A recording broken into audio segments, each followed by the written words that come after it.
नमस्कार, आप देख रहे हैं न्यूज वॉच इंडिया। मैं हूं आपके साथ पंकज यादव। देश में आतंकी गतिविधियों पर एनआईए लगातार अपनी पैनी नजर बनाए हुए है।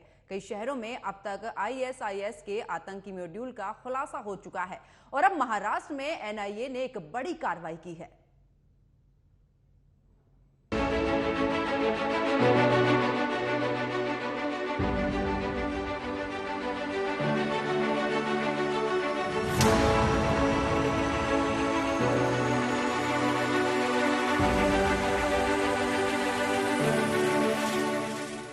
एनआईए ने स्पेशल छापेमारी के आधार पर दक्षिण मुंबई के नागपाड़ा से ताबिश नासिर सिद्दीकी, पुणे के कोंडावा से जुबैर नूर मोहम्मद शेख उर्फ अबू नुसेबा और पड़ोसी थाने के पटघा से शर्जिल शेख और जुल्फिकार अली बरोडा वाला को गिरफ्तार किया है। फिर एनआईए की तरफ से मामला दर्ज किया गया और लोगों के घरों की तलाशी ली गई, जिसमें इलेक्ट्रॉनिक गैजेट्स और आईएसआईएस से जुड़े दस्तावेजों के साथ कई इनएप्रोप्रिएट सामान भी जब्त किए गए। एनआईए ने इसके बाद अपने बयान में कहा कि जब्त किए गए सामान में से आईएसआईएस के साथ आरोपियों के स्ट्रॉन्ग बॉन्ड का पता चलता है। वैसे इन सामानों में आतंकवादी संगठन के भारत विरोधी एजेंडे को आगे बढ़ाने के लिए युवाओं को प्रेरित करने की कोशिश भी हो रही थी। एनआईए की शुरुआती जांच से पता चला है कि आरोपियों ने आईएसआईएस के आतंकवादी गतिविधियों को आगे बढ़ाने की साजिश रची थी। इससे यह भी पता चलता है कि आरोपी देश की एकता, अखंडता और सुरक्षा को नुकसान पहुंचाने की कोशिश कर रहे थे, जिसमें महाराष्ट्र में स्लीपर सेल बनाकर आईएसआईएस की साजिश के तहत भारत के खिलाफ बड़ी षड्यंत्र थी, वो भी युद्ध की। इतना ही नहीं, इस छापेमारी से ये भी पता चला कि ये सभी आरोपी ताबिश नासिर सिद्दीकी, जुबैर नूर मोहम्मद शेख उर्फ अबू नुसेबा, शर्जिल शेख और जुल्फिकार अली बरोदा वाला और उनके सहयोगियों ने युवाओं की भर्ती के साथ ही विस्फोटक उपकरण और हथियार बनाने के लिए ट्रेंड भी किया। साथ ही एनआईए ने यह भी कंफर्मेशन दी कि इन लोगों ने डू इट योरसेल्फ नाम का एक किट बनाया था और जिसको आपस में शेयर किया और उसमें आईईडी बनाने, छोटे हथियारों और पिस्तौल बनाने के लिए भी इसको इस्तेमाल किया गया।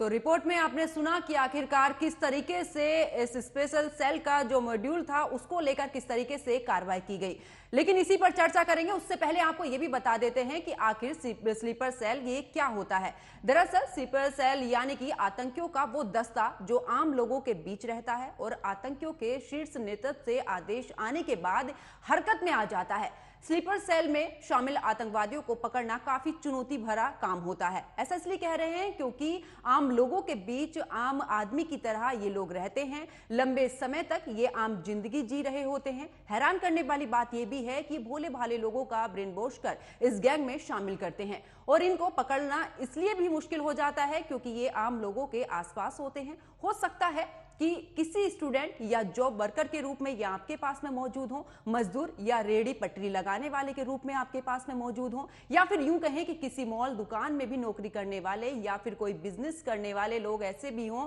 जो इस गैंग का हिस्सा हो। ये किसी भी रूप में हो सकते हैं। स्लीपर सेल जज्बाती होते हैं। कई ऐसे मामले भी सामने आए हैं जिनमें ये जान देने से भी नहीं चूकते हैं। इसी पर चर्चा करेंगे। मेरे साथ में कुछ मेहमान जुड़े हैं, उनका परिचय मैं आपसे करा देती हूं। मेरे साथ में जुड़े हैं यशोवर्धन आजाद, पूर्व आईपीएस ऑफिसर है और साथ में डिफेंस एक्सपर्ट है पीके सहगल जी। आप दोनों मेहमानों का स्वागत है न्यूज वॉच इंडिया पर। चर्चा की शुरुआत करती हूं पीके सहगल जी, आप ही के साथ में। महाराष्ट्र में एनआईए ने इतनी बड़ी कार्रवाई की है, खास करके इस मॉड्यूल का पूरी तरीके से उन्होंने इस पर बड़ी कार्रवाई करते हुए 5 जगह पर यह कार्रवाई की है और साथ ही कुछ लोगों को भी पकड़ा है। आखिरकार कितने एक्टिव होते हैं ये लोग और किस तरीके से ये पूरा गैंग चलता है? आपने पहले कहा कि ये लोग बहुत एक्टिव होते हैं। ये दूसरे देश के जो आईएसआईएस है, जो पाकिस्तान बेस्ड है, उनके इशारे के ऊपर देश की एकता, देश की अखंडता, देश के अंदर पीस, ट्रैंक्विलिटी के अंदर जान और माल का नुकसान पहुंचाने की कोशिश करते हैं। और जैसे कि आपने कहा कि ये आम लोगों के बीच में छुपे होते हैं और उनके इशारे के ऊपर ही ये कार्रवाई करते हैं। बिल्कुल।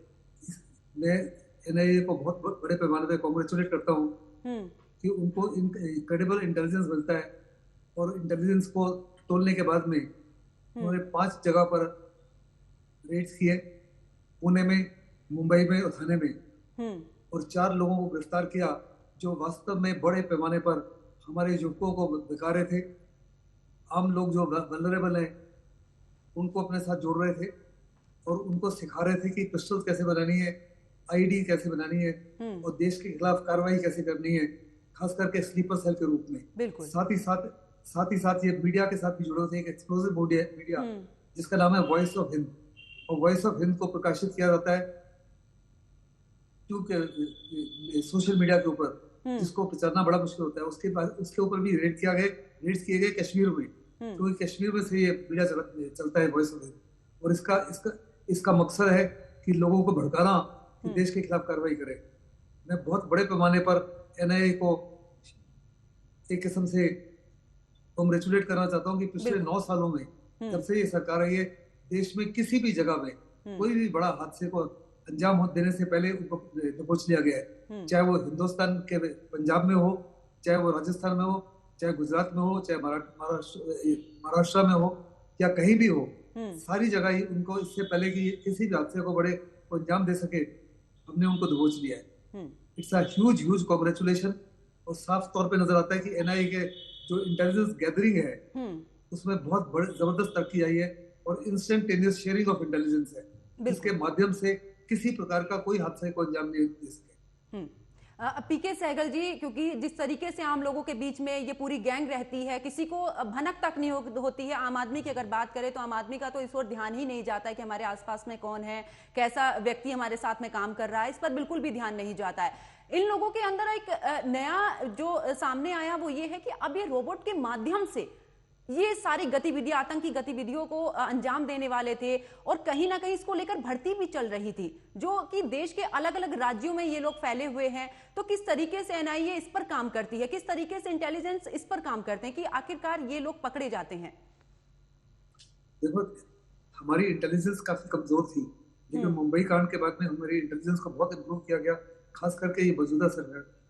पहले हमारी पुलिस थी, बीएसएफ थी, आर्मी थे, इंफॉर्मेशन इज पावर। इनके पास में इंफॉर्मेशन आती थी, टाइमली एक दूसरे के साथ शेयर नहीं करते थे। आज इंस्टेंटेनियस शेयरिंग ऑफ इंटेलिजेंस है between the police, between the security forces, paramilitary forces and the army, और हर एक को हर समय पता होता है कि क्या चीज कहाँ हो रही है, और जो इनके से पूछताछ के बारे में पता लगता है वो इंस्टेंटेनियसली सारे देश में फैल जाता है इंटेलिजेंस एजेंसीज के माध्यम से। और ये बड़े पैमाने पर आज आर्टिफिशियल इंटेलिजेंस और रोबो का इस्तेमाल कर रहे हैं ताकि जल्दी से जल्दी ज्यादा से ज्यादा नुकसान पहुंचाया जाए। कई नए तरीके अपना रहे हैं लोगों को अपने साथ जोड़ने के। पहले तो केवल उनको सोशल मीडिया के माध्यम से जोड़ा जाता था, अभी कई और नए तरीके अपनाए जा रहे हैं। लेकिन मैं दाग देता हूँ कि एनआईए को कि उसके बावजूद हम उनसे कई स्टेप आगे हैं, क्योंकि जैसे कि मैंने कहा, एक भी हादसे को अंजाम नहीं दे सके आईएसआईएस पिछले 9 सालों में। बिल्कुल। तो ये साफ तौर पर दर्शाता है कि हमारा एनआईए जो बहुत ही ज्यादा सतर्क है, हर प्रकार से इसको इंटेलिजेंस इनपुट्स आ रहे हैं, not only from with in the country but also from friendly sources across India. मतलब अमेरिका से भी आ रहे हैं, इजरायली से भी आ रहे हैं। इनके साथ हमारे ताल्लुकात और तालमेल बहुत अच्छे हो गए हैं। साइबर सिक्योरिटी बहुत इंप्रूव हो चुका है, इंफॉर्मेशन सिक्योरिटी बहुत इंप्रूव हो चुका है, हर प्रकार की सिक्योरिटी में बहुत बड़ा इजाफा हुआ है। बिल्कुल। इसी की वजह से पाकिस्तान तमाम कोशिशों के बावजूद भी किसी भी प्रकार से जान और माल का नुकसान नहीं पहुंचा सका।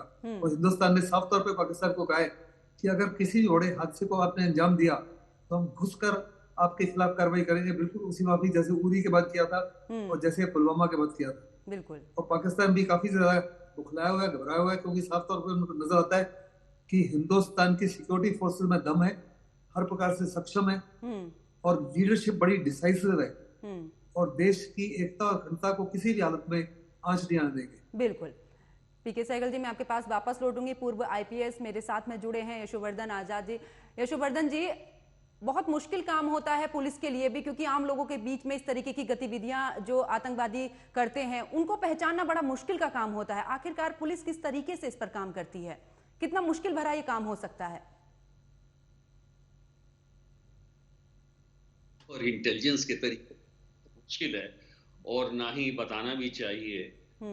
लेकिन देखिए, आईसिस के बारे में ये जानना बहुत जरूरी है कि आईसिस के तार पाकिस्तान से नहीं जुड़े हैं। आईसिस एक एक बहुत ही खतरनाक संस्था थी, और 4 साल पहले बागुज वो अंतिम स्थान था जहां पर से उन्होंने लड़ाई लड़ी और वहां से वो हरा दिए गए। तो आज जो आईसिस है, आईसिस की जो क्षमता है, जो कैपेबिलिटी है, दो जगह में थोड़ी सी है जहां वो एक्चुअल ऑपरेशंस कर सकते हैं, सीरिया में और थोड़ा बहुत इराक में। जहां तक दक्षिण एशिया का सवाल है, आईसिस ने 2 ग्रुप बनाए थे, जो कि एक ग्रुप लंका को देखेगा, तमिलनाडु को देखेगा, और बाकी दक्षिण जो हमारे ये हैं प्रांत है उनको देखेगा।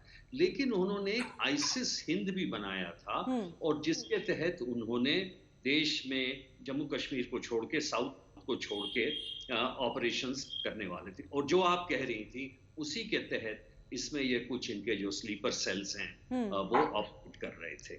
अब जिस तरह से ये स्लीपर सेल्स ऑपरेट करते हैं वो इसलिए बहुत आसान है क्योंकि अब जो है, चूंकि क्षमता बहुत कम रह गई है आईसिस की, तो अब वो ऑनलाइन प्रोपेगेंडा बच गया है। सारी चीजें ऑनलाइन चलती हैं। सो ऑनलाइन में टेलीग्राम हो गया, ऑनलाइन में आपके फेसबुक हो गए, ऑनलाइन में आपको इंस्टाग्राम हो गया। अब जैसे एक उनका फेसबुक पे बड़ा इंपॉर्टेंट ये था अशाबुल हक। तो अशाबुल हक में ये नई नई चीजें बोलते हैं कि कैलिफेट बनना चाहिए, काफिर के खून बहाना चाहिए, तो जिसको हम कहते हैं रेडिकलाइजेशन का अटेम्प्ट ये होता रहता है। तो इंटेलिजेंस एजेंसीज जो हैं वो हर जगह इन तार को ढूंढते रहती हैं। अगर ऐसा कोई भी लिटरेचर आ रहा है, मान लीजिए सोशल मीडिया के साइट्स पे या कहीं भी आ रहा है, तो उस पे नजर रखते हैं। और कोई भी क्रिमिनल कोई भी ऐसी अगर गतिविधि करता है तो अपने कहीं भी फुटप्रिंट छोड़ जाता है, और उस प्रिंट के जरिए उसको धीरे धीरे पिरोना, तार में लाना, ऐसी गतिविधियां करके हम उसको पकड़ते हैं। एनआईए में आज जो लीडरशिप है बहुत अच्छी है। दिनकर हमारे साथ काम करते थे आईबी में, पंजाब के भी डीजीपी रहे हैं, तो उन्हें पूर्ण अनुभव है। और इसलिए मैं समझता हूं जितनी भी सफलता आ रही है इसलिए आ रही है क्योंकि ये टीम बहुत ही अच्छी है और इनको पकड़ रही है। दूसरी बात जो मैं ये कहना चाहूंगा कि इनके साथ जो मसाला मिला है, चाहे वो असला हो, चाहे वो टूल किट हो, कैसे आईडी फैब्रिकेट करते हैं, कैसे और चीजों में ये लिटरेचर से कैसे लोगों को प्रभावित करते हैं, ये एक रेडीमेड मटेरियल है। और इस रेडीमेड मटेरियल के चलते लोग प्रभावित हो रहे हैं।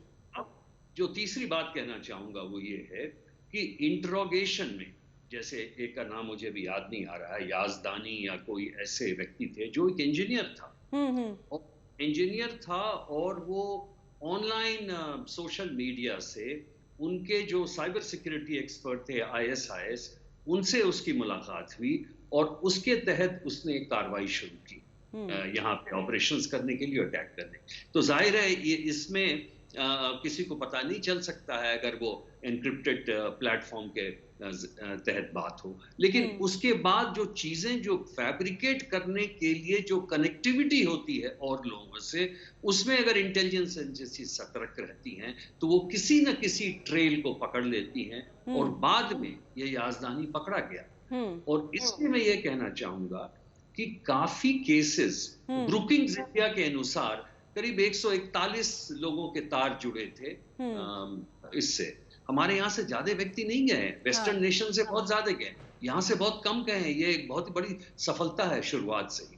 तो हमारे जो 41 गए हैं उसमें काफी अरेस्ट भी हो चुके हैं। याजदानी को भी अरेस्ट कर लिया गया और वो कार्रवाई नहीं होने दी। कैनेडा के कोर्ट ने लाइफ इम्प्रिजनमेंट दिया है एनआईए को, तो इससे काफी असर पड़ा है। और अंतिम बात सिर्फ ये कहना चाहूंगा कि आज आईएस की जो क्षमता है बहुत क्षीण हो चुकी है।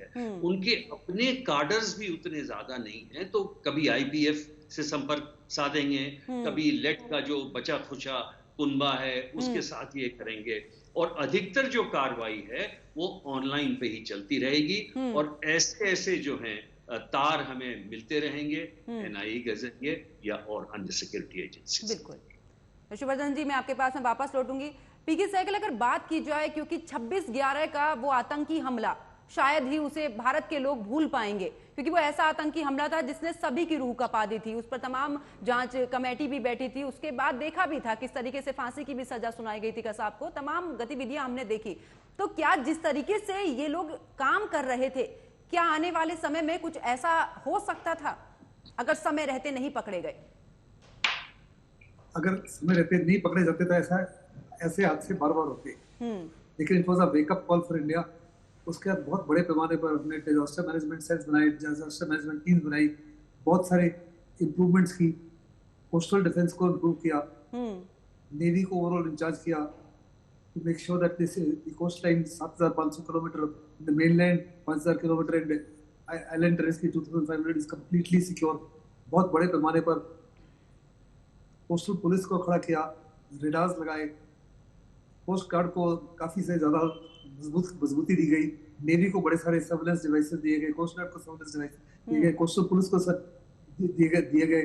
और जैसे कि उन्होंने कहा, बहुत बड़े पैमाने पर इंटेलिजेंस गैदरिंग और इंटेलिजेंस शेयरिंग में इंप्रूवमेंट हुई, not only from with in the country but also from outside country. और वो इंस्टेंटेनियस ट्रांसफर ऑफ इंटेलिजेंस होती है। और हर मीडिया को बड़ी नजदीकी से देखते हैं। जितना इन्होंने यशवर्धन जी ने जिक्र किया, सोशल मीडिया, चाहे वो इंस्टाग्राम हो, चाहे व्हाट्सएप हो, चाहे ट्विटर हो, हर एक चीज को बड़ी बारीकी से देखते हैं। बिल्कुल। बिल्कुल पीके सहगल जी, एक डार्क नेट के जरिए जिस तरीके से काम करते हैं, जैसे अभी यशवर्धन जी भी बोल रहे थे कि ये जो सोशल मीडिया के माध्यम से, पहले तो था कि आना जाना किसी भी रास्ते से आता, लेकिन अब जो जिस तरीके से आगे ये जितनी भी चीजें बढ़ रही हैं, कहीं ना कहीं उसका असर जो है वो इंटरनेट के माध्यम से ये लोग बहुत सारी गतिविधियों को अंजाम देते हैं। उन सब में किस तरीके से इनका सबसे ज्यादा गतिविधि वाली चीजें रहती हैं?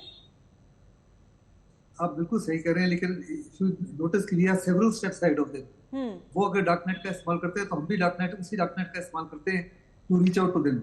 एंड हर समय हम उनको पकड़ रहे हैं इससे पहले कि किसी भी हादसे को अंजाम दें। ये बहुत बड़ा कामयाबी दर्शाता है, बहुत बड़ा सक्सेस दिखाता है, और साफ तौर पर दर्शाता है कि हमारे पास एनआईए के पास तमाम रिसोर्सेज हैं, तमाम तरह का वेयर विदऑल है, जिसके जरिए हम उनको पकड़ सकते हैं इससे पहले कि किसी भी हादसे को अंजाम दें। क्योंकि हादसे को अंजाम देने के बाद में जान और माल का नुकसान हो जाए, देश की एकता और अखंडता के ऊपर नुकसान हो जाए, और उसके बाद में कार्रवाई हो तो थोड़ा दुख लगता है। लेकिन उस कार्रवाई से पहले ही अभी उनको दबोच दिया जाता है। This is a huge success story and I must congratulate the government for it, I must congratulate the NIA for it and the security services including the police. तो सबसे डिफिकल्ट काम जो है एक इंटेलिजेंस वालों का, दूसरा पुलिस का, खास करके एसएचओ का। इसका ज्यादा जिक्र तो नहीं कर सकते, लाइक यशवर्धन जी ने कहा कि अगर आप इसका करते हो तो you are giving on a platter to the ISIS और आईएसआई कि आप कैसे कार्रवाई करते हैं, दे बेनिफिट फ्रॉम इट, इसलिए इसका वर्णन नहीं किया जा सकता। बिल्कुल। पीके सहगल जी, मैं आपके पास वापस लौटूंगी। यशवर्धन जी, जिस तरीके से टीआरएफ और पीएफएफ जैसे कई ऐसे आतंकी संगठन हैं जो अगर देखा जाए जम्मू कश्मीर में सबसे ज्यादा एक्टिव पाए जाते हैं, क्योंकि पड़ोसी देश हमारा ऐसा है, भले ही उसके लिए खाने के लिए सामान नहीं हो, लेकिन आतंकवादियों को पनाह देने के लिए और उसके लिए वो हमेशा से ही एक्टिव रहता है। अब इनका टारगेट है कि वो अलग अलग राज्यों में जाएं, अलग अलग राज्यों में इस तरीके की गतिविधियां करें, लोगों को फंसाने का काम। जैसे कि भर्ती चल रही थी, इंजीनियर्स जो थे उनको हायर किया जा रहा था रोबोट बनाने के लिए। इन सब को लेकर किस तरीके से पुलिस की अगर मैं बात करूं तो पुलिस किस तरीके से काम करती है? देखिए, एनआईए ने तो एक चार्जशीट किया है पायफ के खिलाफ, आईएस के खिलाफ भी। इन्होंने ये कहा है कि वो भारतवर्ष को 247 तक एक इस्लामिक देश बनाएंगे, और इसके तहत ये कार्रवाई चल रही है कि हर प्रांत में ऐसी गतिविधियां हों और आतंकवादी गतियां हों जिससे कि जो देश की जो कानून व्यवस्था है वो चरमरा जाए। लेकिन सहगल साहब ने जैसा कहा, बिल्कुल सही कहा, कि हमारा जो अब सिक्योरिटी ग्रिड है वो काफी मजबूत हो चुका है, इसमें कोई शक नहीं। बल्कि आप कश्मीर में भी देखेंगे, उन्होंने बिल्कुल सही कहा कि जो नेटवर्क है हमारा ऑपरेशंस का, चाहे पुलिस से लीजिए, आर्मी से, जो समन्वय सीएपीएफ के साथ और विभिन्न इलेक्ट्रॉनिक कैपेबिलिटी में जो हमने किया है वो बहुत ही एक उच्च स्तर पे है। और इसलिए आप देखेंगे कि ये जो एक तो बॉर्डर पर से जो लोग आ रहे हैं मार गिराए जा रहे हैं, और हमारी जो अभी समस्या है वो अंदर में है कश्मीर के, क्योंकि हमारे पास जो गिने चुने जो मिलिटेंट्स हैं वो 100 के आसपास हैं, और 100 के आसपास में सबसे बड़ी समस्या ये है कि कुछ इसमें ऐसे मिलिटेंट हैं, काफी ऐसे हैं जो कि पहली बार वाले, तो जिनका कि अगर रिकॉर्ड नहीं हो तो वो मुश्किल होता है। जितने रिकॉर्ड वाले जो हैं, एक टेररिस्ट की लाइफ जो है 2 साल बहुत ज्यादा हो गया, और वो मार गिराए जाते हैं आर्मी द्वारा, या आर्मी वगैरह से बहुत अच्छा ऑपरेशन हो रहा है, बॉर्डर्स पे है, वहां पे है। तो ये जो नए लोग हैं ये फिर ये ऑनलाइन वाले हैं, और ये कुछ तो ऑनलाइन हीरोज बन जाते हैं, तो ये पुराने तरह के जंगी नहीं हैं, वो असला ये सब करने में उतने पारंगत नहीं है। हाँ, ये थोड़ा अंग्रेजी बोलने में और अपना बाल झाड़ने में ठीक से पर्सनैलिटी दिखाने में वो जाते हैं। तो इसलिए ये एक नई चीज है जो ये टेररिस्ट के इसमें आई है। और जहां तक आपने डार्क वेब की बात की वो बहुत ही इंपॉर्टेंट है। आप देखिएगा आज का डार्क वेब जो है इस्तेमाल किया जा रहा है इंटरनेशनल टेररिज्म में, ये नार्को टेररिज्म में बहुत ज्यादा। नार्को टेररिज्म में आज भी आप देखिएगा तो ये हमारे अफगानिस्तान में जो ओपियम की खेती हो गई है वो 80% से ज्यादा बढ़ गई है। गोल्डन ट्रायंगल हमारे कहते हैं इस तरफ है, मणिपुर और मोरे की तरफ से। तो इंडिया आज डिसेमिनेशन सेंटर, डिस्ट्रीब्यूट करने का स्टोरेज सेंटर, सब चीज बन चुका है। डार्क वेब के द्वारा जो है टेररिज्म फंडिंग बहुत जोर से हो रहा है, और इसलिए डार्क वेब की तरफ नजर रखना बहुत ही आवश्यक है, जो कि आपने इस पर जोर दिया था कुछ दिन पहले। बिल्कुल, अभी आपने जिस तरीके से बात की है यशोवर्धन जी कि टेरर फंडिंग के मामले लगातार देखने को मिलते हैं, टेरर फंडिंग के मामले किस तरीके से सामने आ रहे हैं, और इंटरनेट के माध्यम से तो सबसे ज्यादा फंडिंग होती है, जिसको लेकर सरकार भी काम कर रही है। और अक्सर हमने देखा कि जगह जगह पर अगर बात की जाए तो अलग अलग जगह पर गतिविधियां देखने को मिलती है, चाहे वो गेमिंग के जरिए हो, बच्चों को फंसाने की कोशिश की जाए, खास करके युवाओं को टारगेट किया जाता है। उसको लेकर कितना सतर्क रहने की जरूरत है, अगर सोशल मीडिया के माध्यम से अगर हम बात करें युवाओं को? जो आपने कही है उसके बारे में मैं समझता हूँ ये मुख्य उद्देश्य बन चुका है इंटेलिजेंस एजेंसीज का, आर्मी का और अन्य एजेंसीज का, कि किस प्रकार ये डी रेडिकलाइजेशन प्रोग्राम चलाया जाए। आर्मी के बहुत अच्छे प्रोग्राम्स जम्मू एंड कश्मीर में स्पोर्ट्स से लेके, पढ़ाई से लेके, हेल्थ से लेके, कई ऐसे कार्रवाई, और ये सब इस दिशा में है कि किसी तरह जो युवा है जिसकी बात आप कर रहे हैं वो गलत तरीके पे नहीं जाए। अब सवाल ये है कि इसमें हर तरफ से दृष्टि रखनी पड़ेगी, और मैं समझता हूं हर थाने को इसकी दृष्टि रखनी पड़ेगी कि युवा जो हैं किसी और तरफ नहीं जा रहे हैं। बिल्कुल। ऑनलाइन पे आज सबसे ज्यादा ध्यान है। आज हमें ज्यादा से ज्यादा साइबर सिक्योरिटी प्रोफेशनल्स की आवश्यकता है। साइबर ब्रीचेस जो हो रहे हैं वो चाइना के तरफ से या अन्य, जैसे सबसे बड़ा अगर एक नई लड़ाई जो नया युद्ध है वो साइबर वॉर में ही है। और इसलिए मैं समझता हूं कि डी रेडिकलाइजेशन के जो अटेम्प्ट्स हैं वो उसे युद्ध स्तर पे हर स्टेट की पुलिस को, हर स्टेट के अधिकारियों को ये करना चाहिए, ताकि हम इससे बचे रहें, क्योंकि आज की लड़ाई जो है ऑनलाइन की लड़ाई है। बिल्कुल। और ऑनलाइन की लड़ाई में सक्षम होने के लिए, केपेबल होने के लिए हमें इस दिशा में बिल्कुल पारंगत होना पड़ेगा। बिल्कुल ठीक। पीके सहगल जी, जिस तरीके से यशोवर्धन जी को आपने सुना कि क्योंकि सबसे बड़ी लड़ाई हमारी साइबर वॉर को लेकर है, क्योंकि सबसे ज्यादा इंटरनेट पर हमारा समय व्यतीत होता है, तो उसको लेकर अगर मैं बात करूं अपने सुरक्षा बलों की, तो आखिरकार किस तरीके से उस पर काम और भी बेहतर करना चाहिए? देखो, साइबर सिक्योरिटी सबसे बड़ा थ्रेट है आज के माहौल में, और इसमें हम काफी ज्यादा कमजोर थे। लेकिन जब से ये सरकार आई है, अगर आप देखो, सबसे पहले बार जब ये सिद्धो अबे को मिलने गए हमारे प्रधानमंत्री, उन्होंने किस चीज की बातचीत की? साइबर सिक्योरिटी की। हर प्रकार से साइबर में अपने आप को सिक्योर करना चाहते थे। जब वो ऑस्ट्रेलियन प्राइम मिनिस्टर से मिले, साइबर सिक्योरिटी, ओबामा से मिले, साइबर सिक्योरिटी, जब वो इजरायली प्राइम मिनिस्टर से मिले, cyber security, French prime minister से मिले, साइबर सिक्योरिटी। इसमें बहुत बड़े पैमाने पर हिंदुस्तान कार्रवाई कर रहा है, फ्रेंडली नेशन के साथ में, अपने IITs के साथ में, अपने देश के वेरियस वेरियस ऑर्गेनाइजेशन, एजेंसीज और स्टार्टअप्स के माध्यम से हम काफी ज्यादा चिंतित है इसमें, क्योंकि अभी भी पाकिस्तान और चाइना, खास करके चाइना में जबरदस्त क्षमता है कि लड़ाई से पहले बहुत बड़े पैमाने पर वो हमारे ट्रांसपोर्ट सिस्टम को, हमारे पावर डिस्ट्रीब्यूशन सिस्टम को, वाटर डिस्ट्रीब्यूशन सिस्टम को, रेलवे ट्रांसपोर्टेशन को, फाइनेंशियल सिस्टम में खलबड़ी मचा सकता है, जिससे हमारी मोबिलाइजेशन वगैरह में काफी डिफिकल्टीज हो सकती है और काफी लोग जो है उससे दुखी हो सकते हैं। इन तमाम चीजों को चेकमेट करने के लिए हम अपनी डिफेंसिव कैपेबिलिटी तो बहुत बढ़ा रहे हैं, लेकिन हमको साथ साथ ऑफेंसिव कैपेबिलिटी भी बढ़ानी है, जिससे साफ तौर पे पाकिस्तान और चाइना को लगे कि अगर वो हमको एक थप्पड़ मार सकते हैं तो हम उनको कम से कम 2 मारेंगे। बिल्कुल। और जब तक, और अभी चाइना को समझ लग गया गलवान के बाद में कि अगर उन्होंने हिंदुस्तान को ललकारा तो हम उनको बहुत बड़े पैमाने पर एम्बेरस कर सकते हैं। इसी माफी कवर साइबर में अभी भी हम उनसे कमजोर हैं, हमको जल्दी से जल्दी अपने साइबर सिक्योरिटी को और मजबूत करना है। ऑफेंसिव कैपेबिलिटी हिंदुस्तान में बढ़ानी है। डिफेंसिव कैपेबिलिटी काफी मजबूत हो गई है, ऑफेंसिव कैपेबिलिटी की तरफ ध्यान देना है, लेकिन बहुत बड़े पैमाने पर इस पर ध्यान दे रहे हैं। क्वाड का भी मकसद यही है। अमेरिका के साथ जो क्लोज रिलेशन हो रहे हैं, सबसे इम्पोर्टेंट इशू जो है हमारी वो साइबर वॉरफेयर की है, ड्रोन वॉरफेयर की है, इंफॉर्मेशन वॉरफेयर की है, और इनको हमने कैसे अपने आप को सुरक्षित रखना है और कैसे हमने ये बात दुश्मन के अवेयर होना बहुत जरूरी है। पीके सहगल जी, यशोवर्धन जी आपसे फाइनल कमेंट चाहूंगी। मैं समझता हूं कि ये जो लड़ाई है ये अनवरत चलती रहेगी। ऐसा नहीं है कि किसी शक्ति तो छीन हो जाती है, लेकिन जो प्रयास हैं वो चलते रहते हैं।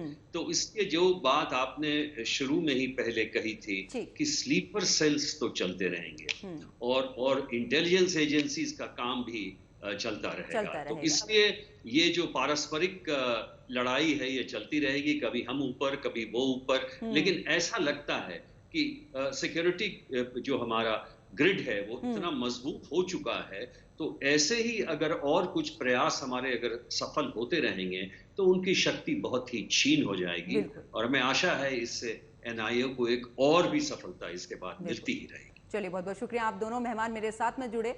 तो देखिए, जिस तरीके से महाराष्ट्र की अगर बात करें तो NIA ने एक बड़ी कार्रवाई करते हुए कुछ जगहों पर कार्रवाई की है, जहां पर उसने छापेमारी करते हुए कुछ ऐसे लोगों को गिरफ्तार किया है जो आतंकी गतिविधियों में शामिल थे। लेकिन सबसे बड़ी बात तो यह है कि जिस तरीके से स्लीपर सेल के तहत काम कर रहे थे, इनका सबसे बड़ा मकसद ये था कि आखिरकार ये जितने भी वहां पर हायरिंग कर रहे थे, जॉब को लेकर हायरिंग कर रहे थे, जहां पर कुछ युवाओं को फंसाने की कोशिश थी कि इनके माध्यम से रोबोट जैसी चीजें बनाएं, उसी के तहत वो बाजारों में या जहां पर भी अपनी गतिविधि को अंजाम देने के लिए थे, वो तमाम तरीके के जो काम थे वो कर रहे थे, और उसी को नाकाम किया है NIA ने। एक बड़ी सफलता हाथ लगी है NIA के। तो फिलहाल मेरे साथ इतना ही। आप देखते रहिए न्यूज़ वॉच इंडिया। नमस्कार।